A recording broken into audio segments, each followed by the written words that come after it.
think that doctoral programs in business and in all these disciplines share a lot of features with doctoral programs in most disciplines, which is you're going to spend the first couple of years taking coursework, learning the core kinds of theories and methods in your discipline. Some programs have everyone do some general requirements across the board, regardless of your discipline, and then more detailed, in-depth field requirements. Other programs, you kind of go right into your field. So that's an important difference to think about.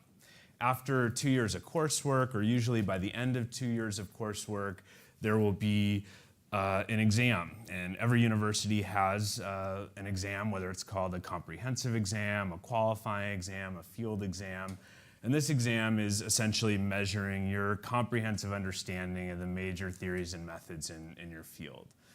After that point, students really start beginning transitioning into research. And although sometimes there can be some tentative wading into research in earlier years, usually by the third year is when students are really transitioning from kind of taking a lot of courses to actually doing research and eventually kind of producing their own knowledge, whether that starts as collaborative research with faculty or some of your other colleagues in the program, and then gradually moves into your own research, or it starts with independent research. There are lots of different ways that that can happen, and a lot of it's dependent upon both the program and your individual discipline.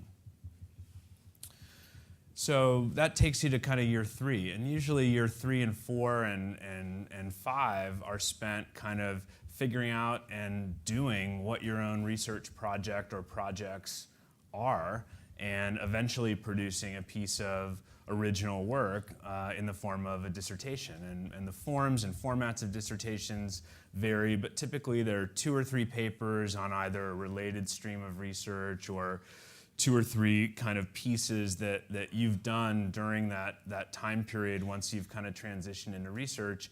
And usually that program and that experience culminates in either an oral exam of some kind. In some places it's called a dissertation defense. So that format kind of varies also by program as well. And usually most of your 5th year, and most people can finish these programs in 5 years, is spent on the job market. So going out there, getting your research out there, talking about it with other people and other schools, and ideally landing a great job at the conclusion. Admissions criteria. Again, there's variance among programs, but basically we want everyone needs to have an undergraduate degree. There's no graduate degree required, although some people do enter programs with graduate study, whether it's a master's degree, an MBA. In some cases, we have students that have a doctorate in another field who are transitioning into one of our disciplines, but it's not required. Usually a standardized test score, GRE exam in some cases, GMAT exam in some cases. This is another thing you're going to want to check because those requirements vary from school to school. Letters of recommendations and a personal statement. And a personal statement is really a way for you to tell the admissions committee kind of what brought you to this point, what you're interested in studying, and why this particular school and program is a good fit for you. I'm going to wrap it up, but we can talk more in the Q&A. But the one thing I would say is that the question I get asked a lot is, what should I be looking for in a program? And the advice I always give students is, you want to really do your homework. Go to each school that you're interested in. See what the faculty in your program and in your discipline are doing. Read their CVs. Read papers that they're working on. See working papers. See what students, many of whom have their own websites out there, are working on in that program. And ultimately, look for places where there are a number of people who you think are doing work that's interesting to you and or who could support the kind of work that you want to do and add value to it. I think the wrong strategy is to find and fixate on one person who you think may be, and may be in fact, a superstar in the field, and kind of throw all your chips in with that one person. That's a really big gamble. So I'm going to turn it over to Anat. Thank you, Dr. Steen. Sure. Professor Admati, why academia? Can you tell us a little bit about the contribution to business practice, the the financial rewards, the lifestyle, maybe some interesting research And that you're doing. You're only giving me 8 minutes? I know. We could probably go on and on. Yeah, I can. I think when you think of academic career, and I now have been in this career for a scary almost 30 years or something, well, not quite, but 30 years since I started the PhD program. Is that right? Yeah. I think it's hard to think of a job that has more autonomy and more freedom to a person, where you actually do not, on a day-to-day basis, have a boss. And you really can follow a lot of your own urges and interests and control a lot of your day-to-day activities. The biggest freedom you have is the research freedom to think about things that you think are interesting, that grab you, that you want to know the answer to, and that's an amazing freedom that an academic usually has. We're not usually told what to do research on. We're informed by the fields and by our own understanding of what needs to be done next, or what we think we can do next ourselves, and how we can contribute. There's a lot of things you can choose within the job, so that you can really tailor it to your own taste. Some people like to work with other people, some people like to work alone. There is, even when you teach, which all of us do, you control a lot of what you teach, and also within the course, how you present the materials, how to sequence the material. A lot of that is just your own view and your own decision. Sometimes you discuss this with other people, but you really have a lot of autonomy. Even who you teach, whether it's MBAs, some schools have, and you can choose a school sometimes accordingly. Some schools have undergrad programs, some have active PhD programs. Which level you choose to teach is oftentimes at least partly influenced by what you like to teach, what you enjoy teaching, what you're good at. Later in a career like that, some people choose to mix it with other things, like they could write books, sit on boards, they can consult. There's a lot of flexibility there to kind of go 1 day a week, or there's some level to do this. I should also mention some people teach executives in some of these programs, so schools have that, but it's optional whether you teach there or not. Oftentimes it's just an extra thing that you choose to do. Sometimes people only do it later in the career because of a lot of research requirements earlier on. You can travel in this job to conferences. Some people do more of it than others. Some people like the conferences that are held near ski resorts, and other people avoid them, like me, because I don't ski. You have advising relationships with students, especially PhD students, and that's a very satisfying part of the job as well. And some people have more of it than others, but that's, again, part of your autonomy. And you have some flexibility with respect to your work hours. Oftentimes you don't teach all quarters. Certainly research is flexible. Some people are morning people, some people are night people. But I like, especially for the bulk of the first decade or two in this job, and oftentimes at periods of time within the job, I like a colleague of mine once telling somebody that this is an extremely flexible job. You can work any 80 hours a week that you want. So it is a lot of work oftentimes, and sometimes I, at the very beginning of my career, I remember walking out of the building, and the problem I'm thinking about is like, I can't think of anything else, because I'm really obsessed with, solving that problem or finding the proof or whatever. And I remember looking at like faculty assistants going home and thinking, wow, they're done. They don't take their work home with them like I do. So there is that. It really can be, people can become workaholic, can not have a balance, but it's, again, in your hands to have the balance. The other thing I would say is that it's an exciting job because it's always interesting and it's always new. You can always learn a new subject, sort of leave a research area that you kind of get tired of and kind of feel like you've said what you said, and then move to some other area.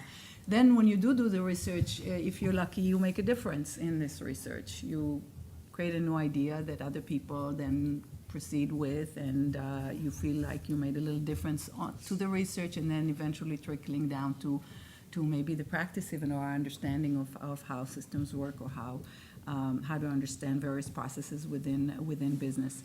Now, in terms of lifestyle, I would say it's not a job where you usually become extremely rich, but it's a fairly well-paid job. Some people, if they really enjoy it, say, I can't believe they pay me to do this. So, but it is work. But if you like it, and if you're a good fit for it, it is well paid for that kind of thing, if you really enjoy it. But that's true for every job that you enjoy, probably.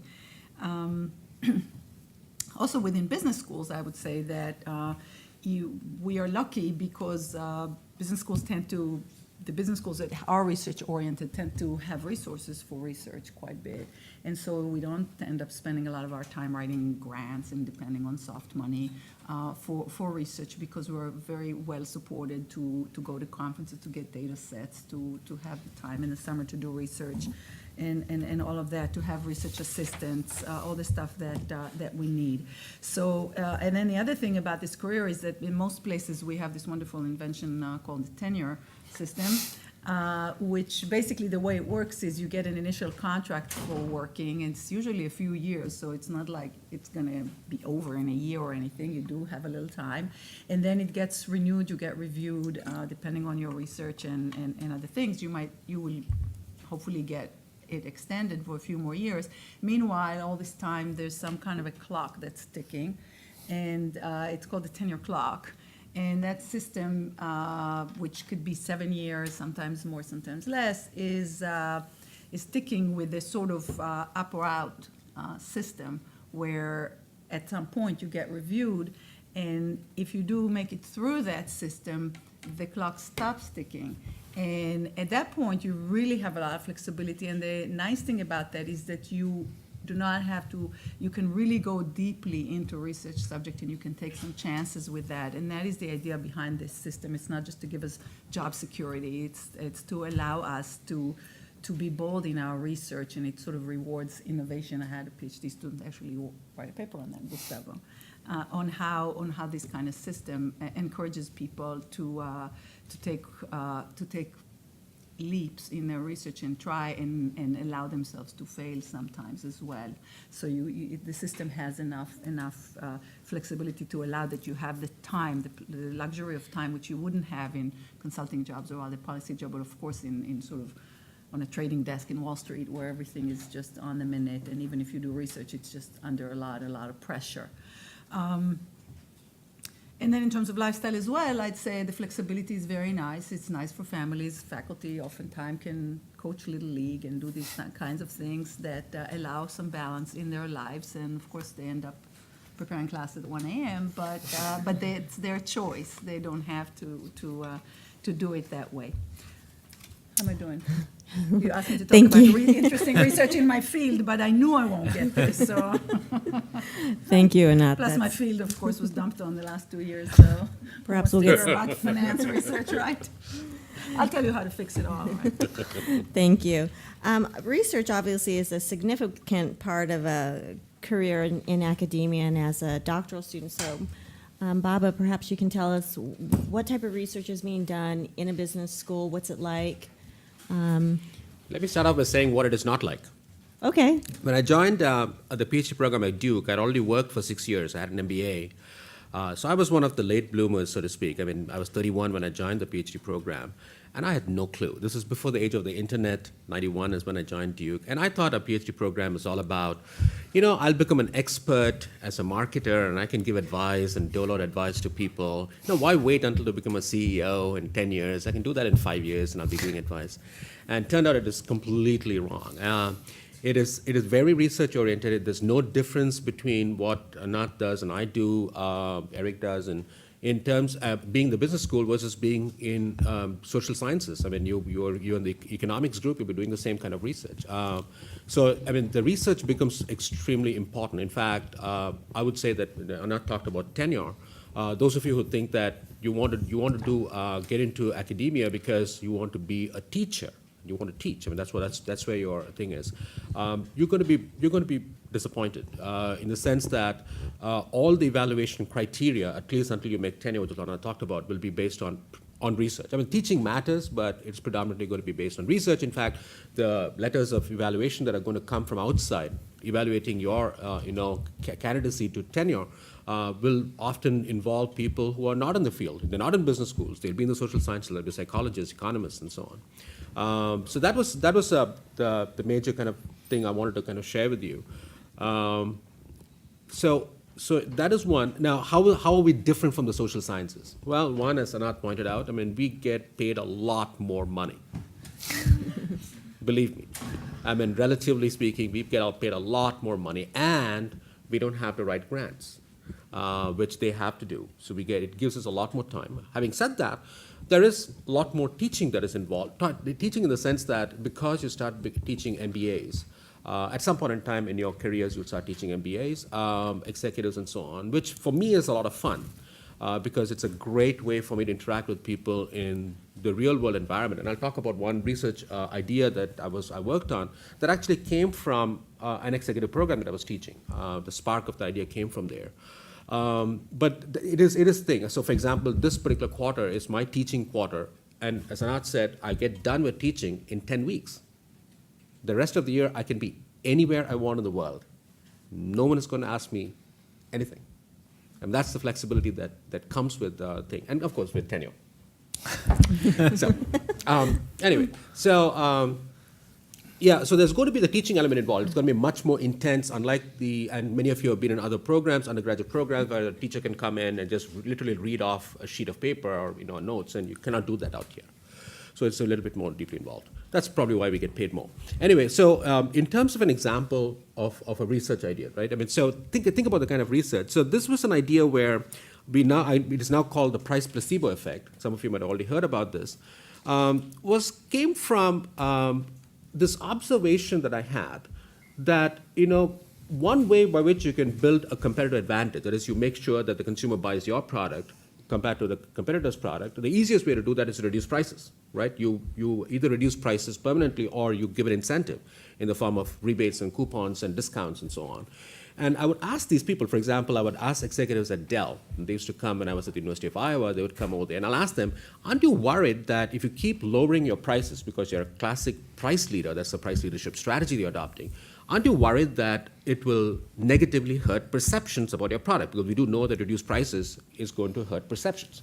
And their argument was, yes, it is going to hurt perceptions, but someone is going to use our computer, and our computer is of good quality, and therefore the marketplace will correct for itself. Why? I'm going to use the computer, I'm going to discover that it is of good quality, and I'm going to blog, I'm going to communicate to my friends that it is of good quality. And that is the question that I wanted to challenge. Is it possible that it is not just a matter of perception, that if you think a product is not good, the product itself will be not good? Right? So a good example of that study, I'm a psychologist, so if I divide this room into, how am I doing on time? You have a few minutes. Okay, so I can keep talking all the time. I like talking, by the way, as you can tell. So let us say I'm going to divide this group into two groups. So between subject design. So what I'm going to do to this half is not aware to this half, and vice versa. So I'm going to tell you that this is a study about energy drinks like Red Bull, and this is consumed in undergraduate and campuses, so on, college campuses. Before exams, when people want to be alert because of the caffeine and amino acids and so on. But I'm going to tell you that we don't know about the efficacy of these drinks. So the whole study is about the efficacy of these drinks.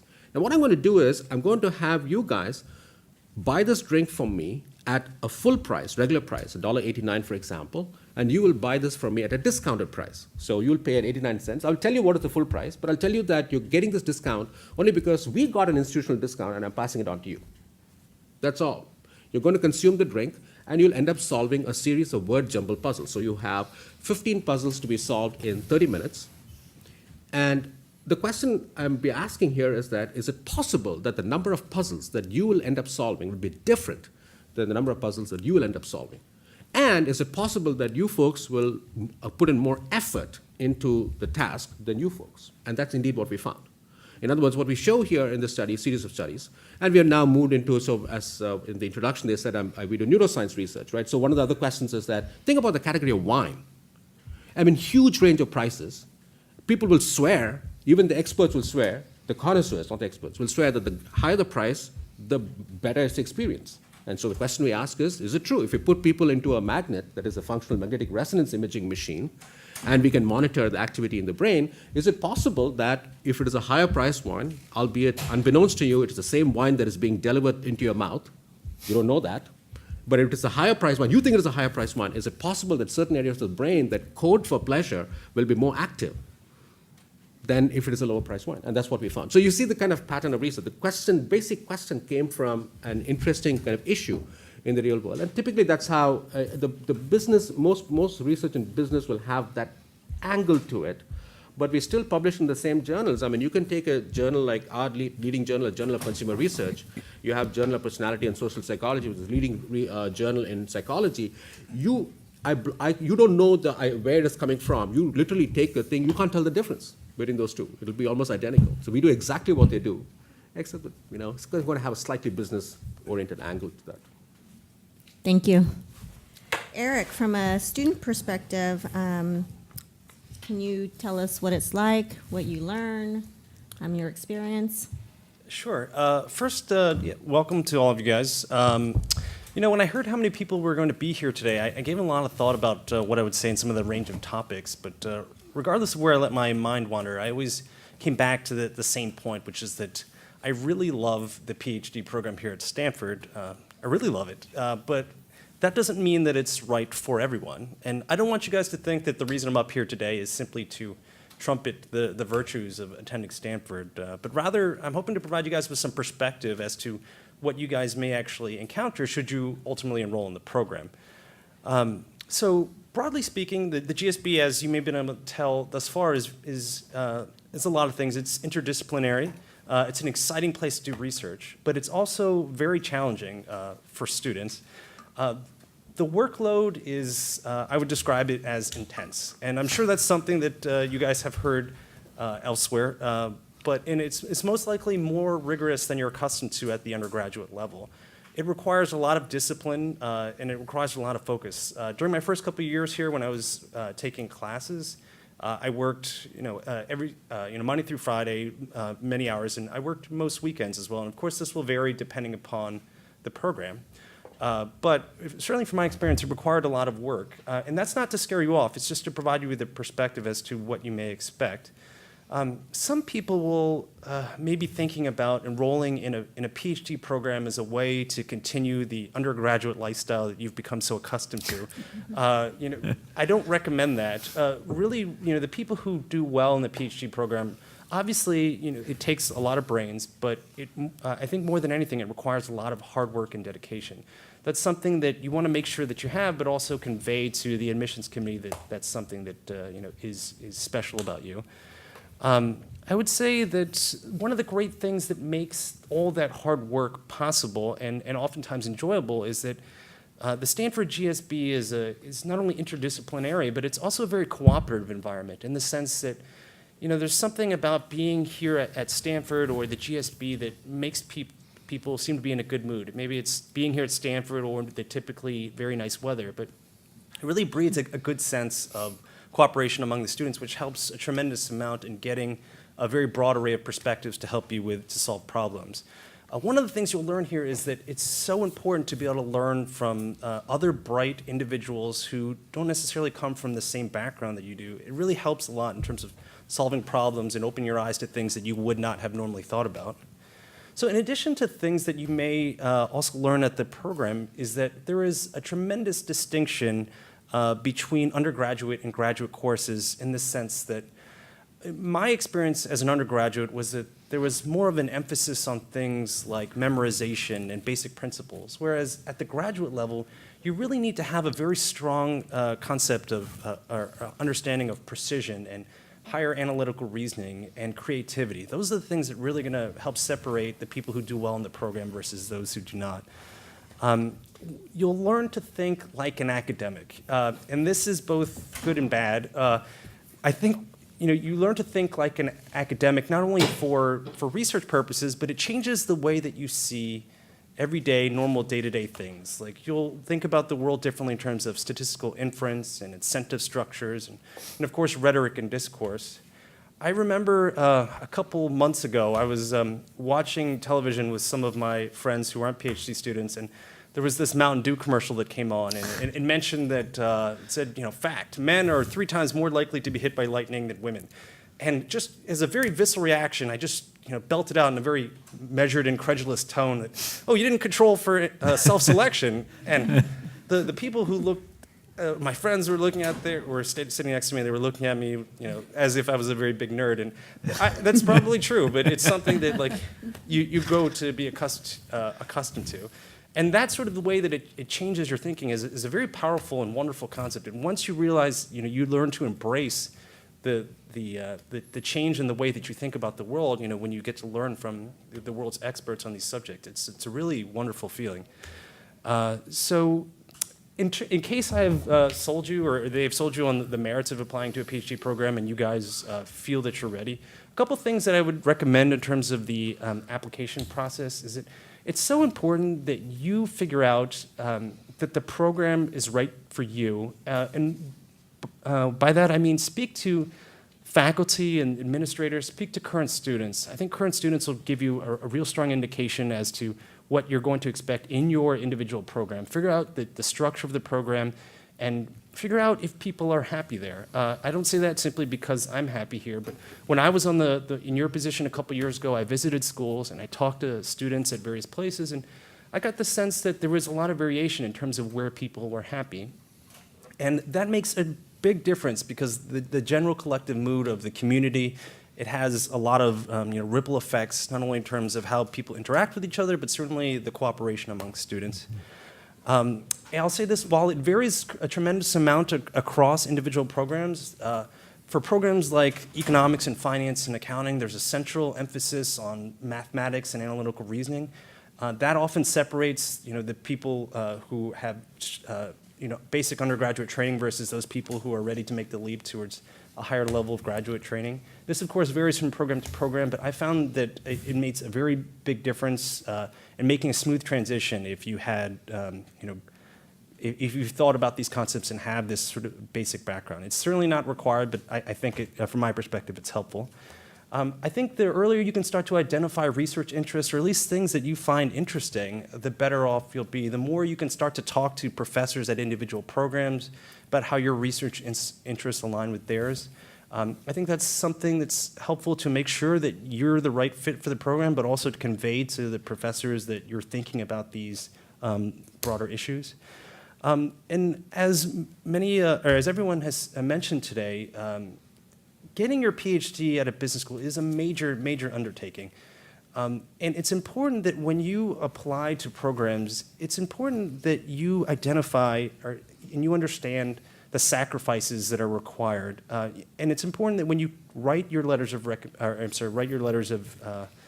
your personal statement letters, that you think very hard, not only that to demonstrate to people that you recognize the sacrifice that's required, but also that you know what you're making the sacrifice for. That is, you know what you're striving for, and then what's keeping you focused in the program. I can offer a lot of different perspective as to what it's like here at Stanford. I can't speak to every individual program, but as I mentioned, I absolutely love the program here, and I'm glad to answer any of the questions you guys have. Thank you, Eric.